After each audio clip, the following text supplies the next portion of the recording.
प्रधानमंत्री नरेंद्र मोदी नए संसद भवन की इमारत का उद्घाटन 28 मई को करेंगे। उस दिन अगर बात करें तो वीर सावरकर की जयंती भी। हमारे साथ बातचीत के लिए मौजूद हैं मेरठ से बीजेपी सांसद राजेंद्र अग्रवाल जी। सर, नए संसद भवन का उद्घाटन हो रहा है और उस दिन वीर सावरकर की जयंती भी है।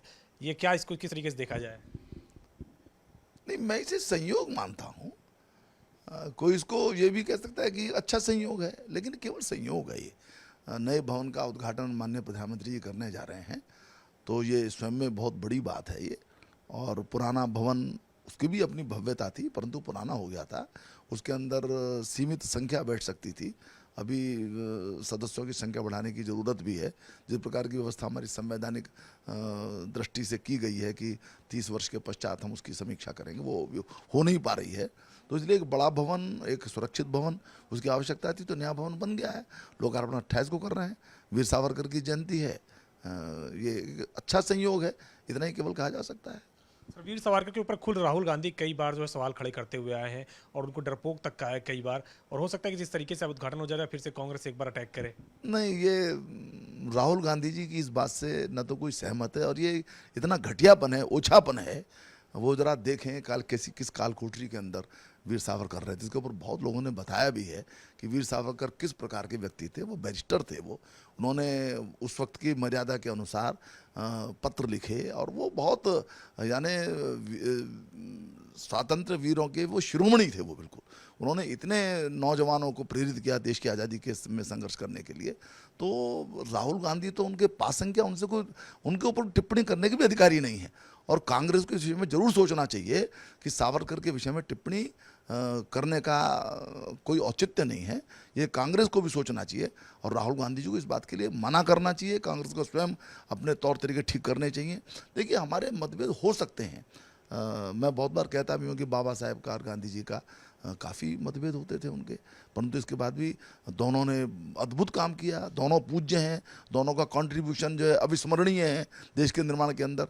तो हमारी जो असहमतियां हैं वो हमारी संकीर्ण राजनीति के कारण से इन महापुरुषों के ऊपर उनको टिप्पणी करना या उनको छोटा करके दिखाना, ये उचित नहीं है। ये इससे अतिरिक्त एक सवाल है, प्रधानमंत्री नरेंद्र मोदी के कार्यकाल को 9 साल पूरे हो रहे हैं और एक बार फिर से सुनील बंसल को अहम जिम्मेदारी दी गई कि उत्तर प्रदेश में जितनी कार्य योजना बनेगी उसकी देख रेख वो करेंगे। किस तरीके से देखते हैं? नहीं, सुनील बंसल जी हमारे संगठन के बड़े तज्ञ व्यक्ति हैं, और उत्तर प्रदेश के अंदर खासतौर से उनका जब तक उनका कार्यक्षेत्र रहा, विशेष रूप में बहुत संगठन के सारे जो बूथ स्तर तक की वर्किंग है उसको उन्होंने प्रभावशाली ढंग से खड़ा किया। और उनका क्योंकि परिचय भी है, घनिष्ठ संबंध भी है, वो जानते हैं प्रदेश को, क्षेत्र को भी जानते हैं, व्यक्तियों को भी जानते हैं, इसलिए उनकी राष्ट्रीय महामंत्री की जिम्मेदारी के साथ ये जिम्मेदारी संगठन ने दी है। और मैं समझता हूँ कि इसके अच्छे ही परिणाम आएंगे। कर्नाटका में जिस तरीके से नतीजे हैं उसके बाद अब सरकार बनने जा रही, कल शपथ ग्रहण समारोह है, सभी विपक्षी पार्टियों को निमंत्रण दिया गया, उत्तर प्रदेश से अखिलेश यादव को भी बुलाया गया है। तो ठीक है, अच्छा है, जिनको निमंत्रण दिया गया वो जाएं, और कांग्रेस को सेलिब्रेट करना चाहिए। कांग्रेस ने प्रभावशाली जीत दर्ज की है, लेकिन इसमें से कोई विपक्षी एकता की यदि कोई बात है तो मुझे उसकी ज़्यादा उम्मीद नहीं दिखाई देती है। तो चूंकि कांग्रेस लगातार बात करे और आह्वान भी कर रहे हैं कि विपक्षी एकता होना चाहिए 2024 के लिए। नहीं, बात तो हो रही है, परंतु देखिए, ये सब लोग समझते हैं, ये सब लोग इस बात को कहते भी हैं कि कांग्रेस के जो नेता हैं जिनको कांग्रेस प्रस्तुत करेगी, श्रीमान राहुल गांधी जी, उनका नेतृत्व स्वीकार करने के लिए अन्य दल नहीं है। करें, अच्छी बात है, हमारे लिए अच्छी बात है कि यदि राहुल जी के नेतृत्व में गठबंधन कोई बनता है तो ये अच्छा है। सर, पश्चिमी उत्तर प्रदेश में जिस तरीके से निकाय चुनाव के नतीजे आए हैं, रालोद भी उससे उत्साहित है। आज जयंत चौधरी बागपत पहुंच रहे हैं, इसके बाद कई सारे और कार्यक्रम हैं।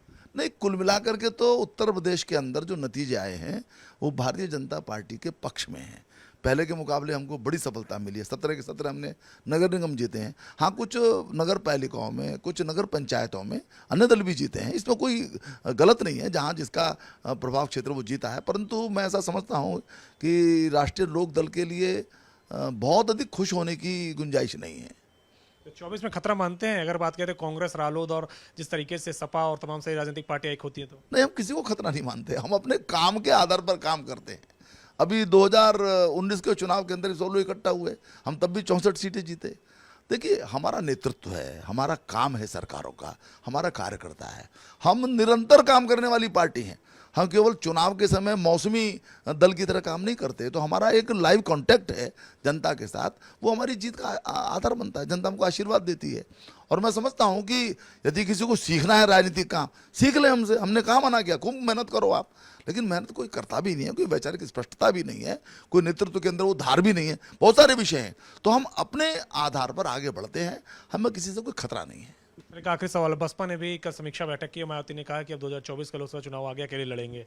अब उनका अनुभव इतना खराब रहा है समाजवादी पार्टी के साथ, और भी दलों के साथ उनका अनुभव खराब रहा, उसमें उन्होंने निर्णय किया होगा, अब जो स्थिति निकल करके आएगी उसको देखेंगे। शुक्रिया हमसे बातचीत करने के लिए। मेरठ से सांसद राजेंद्र अग्रवाल जिन्होंने तमाम सारे मुद्दों पर एबीपी गंगा से खास बातचीत की। कृष्ण रोहित के साथ अविनाश तिवारी, एबीपी गंगा, दिल्ली।